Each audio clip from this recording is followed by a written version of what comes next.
Well, John, congratulations getting into the semi-final of the playoffs. Tough shift today. Very tough. I mean, it would. We said that all along, and it wasn't being condescending. It was a big result for us at Somerset Park, no doubt about it. To have that 2-goal advantage today, to a certain degree, that helped Ayr's attitude because they come with nothing to lose and everything to gain. And for the first hour in particular, they deserved their lead. They could have had another one.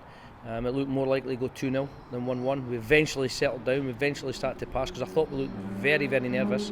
And Ayr took complete advantage of that. And they knocked it about well, some lovely combination stuff. And as I say, we eventually got our passing game together slightly, started to create a few chances, but we needed the goal. And thankfully, we got it, as I say, because you couldn't call whether it was going to go 1-1 or 2-0.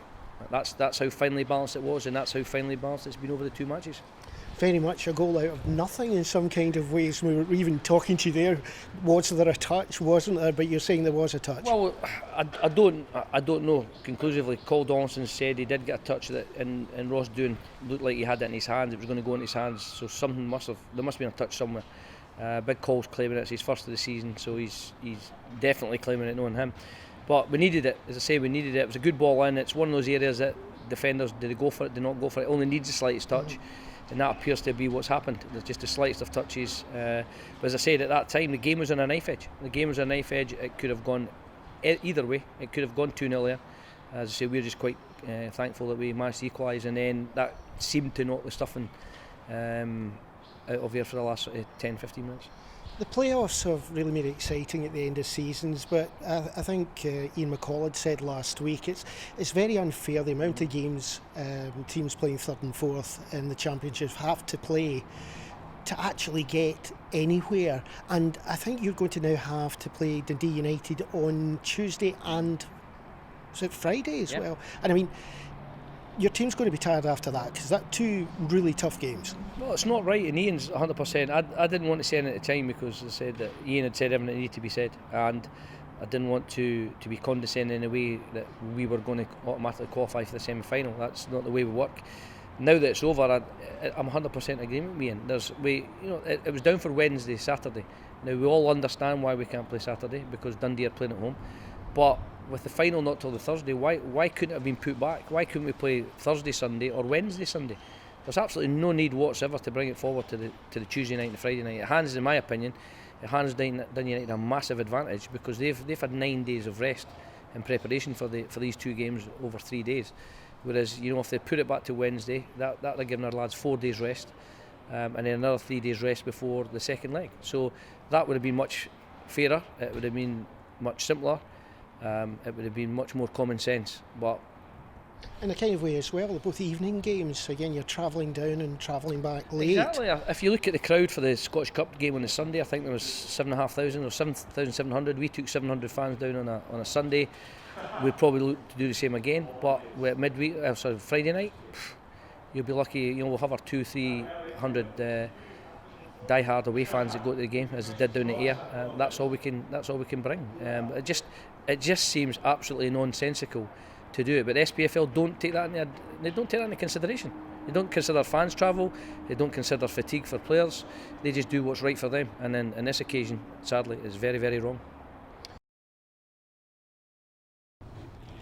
Ian, just a quick thank you from all of us at Ayr United Media for providing us with a quite magnificent season, and I think when you see the reaction of the fans at the end of the game, to a man they lined the walls there, they know that this has been such a step forward for Ayr United. Yeah, the last 2 seasons have been magnificent. Unfortunately today we couldn't replicate that famous last day last year, but yeah, listen, the supporters, they were, I mean, you know me, I'm not one of these guys that always says great, well done fans, I'm not like that, but they were just magnificent. And some of the away matches, the support's been second to none, and I don't know what the numbers were, but they sounded as if there was a couple of thousand there, non-stop, and the players appreciated it, there's no doubt about that. And look, I've never been as proud of a team over the last 2 seasons. I've got boys out there that Danny Harvey can hardly walk, and they're giving everything. And I thought over the 2 games, in terms of football, I thought we played the better football, and for me there's no doubt about that. But Inverness play a certain way in the set plays, it's difficult, but at 1-0 we felt we had 2 or 3 opportunities to go and get that second goal and make it interesting. We were running empty, but if you score the second goal it does do that. But ultimately in these games it's about going through, and I've wished all the Inverness players and their manager and Robbo all the best in the semi-final against Dundee United. It was a really interesting game today. I don't think you could take your eyes off that game. People were fighting for United out there. They were dripping blood to try and do well. Listen, the second half of the season has been difficult for a number of reasons, but they've done that. That group of players, almost to a man, has done that for 2 years, and it's been great to be a part of it. And now, we need to rebuild, because there's a hell of a rebuild job needing done in it. I don't want to build a team to try and finish eighth. I want to try and build a team to win it, so we'll see if I'm allowed to do that. I saw you there at the end going to players like Lauren Shanklin, just having a wee personal word with them. Is there any you can tell us about what you were saying there? No, I'm very proud of them. Smith and Rose, I think 1 or 2 of them had a blip for 7 or 8 weeks after all the pre-contract stuff, but really I thought Rose was magnificent today. Smith, who's injured, did well, and I'm just really proud of them, and I'm proud to have worked with them. And the message it does send out for the United Football Club is if you bring younger players here and we give them a platform and we encourage them to do really well, they move on to bigger clubs, maybe not better, but bigger clubs, and earn an awful lot more money. What is it like? You've probably seen all the release things of people. You always scout very well. You always find the right players. Is it going to be easier this season with the amount that are available? Well, I think we need some experience, because we've got an awful lot of good young players. McCowan has come through and looks like he might be the next one to really go and shine. He looks a very, very exciting young player. It's unusual to get boys that have played under 20s reserves. I know Lawrence played a few games on loan, Michael Rose and Liam played it, but they were all released from their clubs, and it's very unusual to get boys that have come to the fore as much as that, and they'll all go on and have very, very exciting careers, I hope.